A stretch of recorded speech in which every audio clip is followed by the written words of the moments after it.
அன்பிற்கினிய மாதா தொலைக்காட்சி சுவைஞர்களே, தமிழினிய நெஞ்சங்களே, வணக்கம். திரிகடுகத்தில் இணைந்திருக்கும் உங்கள் ஒவ்வொருவருக்கும் நன்றியின் வாழ்த்துகள். இன்று மீண்டும் திரிகடுகம் 25 பார்க்கவிருக்கிறோம்.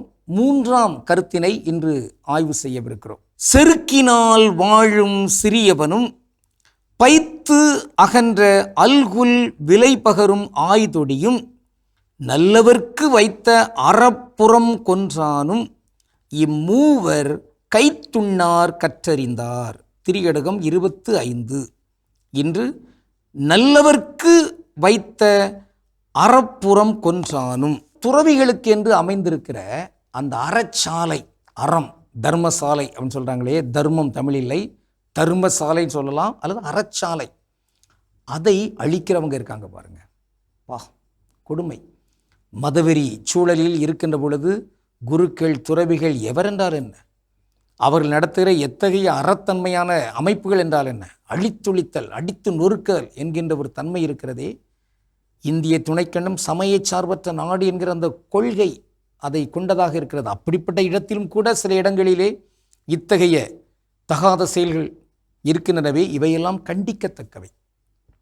அப்படி அந்த அறச்சாலையை தகர்க்கின்றவர்கள் கையிலிருந்து உணவை பெற முடியாது. அவருடைய வீட்டில் உள்ள பிள்ளைகள் எப்படி உணவை உண்ண முடியும்? இவையெல்லாம் தான் கேள்விகள். ஒரு பாட்டு அந்த காலத்தில் வந்தது, நம் தாத்தா காந்தி மாமா நேரு தேடிய செல்வங்கள், கல்விச்சாலை தந்தவன் ஏழை தலைவனை தினமும் எண்ணுங்கள். அப்படி வரும். அந்த சின்ன குழந்தைகளை வைத்து அந்த கதாநாயகன் அப்படி ஆடி பாடி செல்வார். பொருள் என்ன? இந்த மண்ணில் உழைத்த சான்றோர்கள், பெரியவர்கள், துறவிகள் என எல்லாரையுமே இங்கே எண்ணி பார்க்க வேண்டும், அவர்களை மதிக்க வேண்டும், மாண்போடு நடத்த வேண்டும். அதிலும் சிறப்பாக அவர்கள் நடத்துகிற அந்த அறச்சாலைகளை மதிக்க வேண்டும். அதான் அன்னை தெரசா போய் ஒருவரிடம் அங்கு தர்மம் கேட்ட அந்த நேரத்திலே அவர் காரி துப்பி விடுவார். உடனே சொல்லுவாங்க, இது எனக்கு, நான் வச்சுக்கிடுறேன், ஆனால் நான் நடத்துகிற அறச்சாலையில் உள்ள பிள்ளைகளுக்கு நீங்கள் ஏதாவது கொடுங்க. அவர் அப்படியே மனமாறி விடுகிறார். இத்தகைய அந்த தன்மையில் துறவிகள் நடத்துகிற அறச்சாலைகள் அவை நன்றாகவே நடத்தப்பட வேண்டும். அதற்கு இங்கே எல்லாரும் தான் துணையாக நிற்க வேண்டும். அதான் வள்ளுவர் ஒரு குறளை இவ்வாறு பதிவு செய்வார், துறந்தார்க்கும் துவாதவர்க்கும் இறந்தார்க்கும் இல்வாழ்வான் என்பான் துணை. இல் வாழ்க்கையில் ஈடுபடுகிறவர்களுக்கு குருக்கள் துறவிகள் துணை அல்ல. ஆனால் குருக்கள் துறவிகளுக்கு யார் துணையாக இருக்க வேண்டும்? இல் வாழ்க்கையை வாழ்கிறவர்கள், அவர்கள்தான் துணை. இவர்கள் அவர்களுடைய நல்வாழ்வுக்காக மன்றாடுகிறவர்கள், ஈகம் செய்கிறவர்கள், வழிகாட்டுகிறவர்கள் என்கிற நிலையில் தானே தவிர அவர்களுக்கு பொருளாதாரத்திலோ வேறு வகையிலோ இவர்கள் துணை நிற்கின்ற அந்த கடமை இவர்களுக்கு அல்ல. ஆனால் இவர்கள் நன்றாக செயல்படுத்துவதற்கு இல் வாழ்க்கையில் வாழ்கின்றவர்கள் துணை நின்றாக வேண்டும். அறச்சாலை, அறச்சாலை, அறம், தர்மம். இன்று நாம் பார்க்கக்கூடிய ஒரு தனித்தமிழ் சொல் அறச்சாலை. அது என்ன அறச்சாலை? இப்படி நிறைய சாலைகள் என்றெல்லாம் இருக்கும். சாலை என்பது நல்ல ஒரு பொது தமிழ் சொல் இல்லையா? ஆக கல்விச்சாலை, பாடசாலை அப்படிலாம் சொல்கிறாங்க. அது அருமை.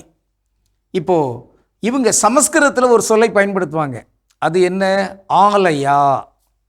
அப்போது வாசக ஆலயா, நம்ம படிப்பகம் அல்லது படிப்பு சாலை அப்படின்னு சொல்லலாம். ஆனால் அவங்க வாசகாலயா, வாசகாலயா அப்படின்னு சொல்கிறாங்க. அதே போன்ற காரியாலயா, காரியாலயம் என்றால் செயலகம்.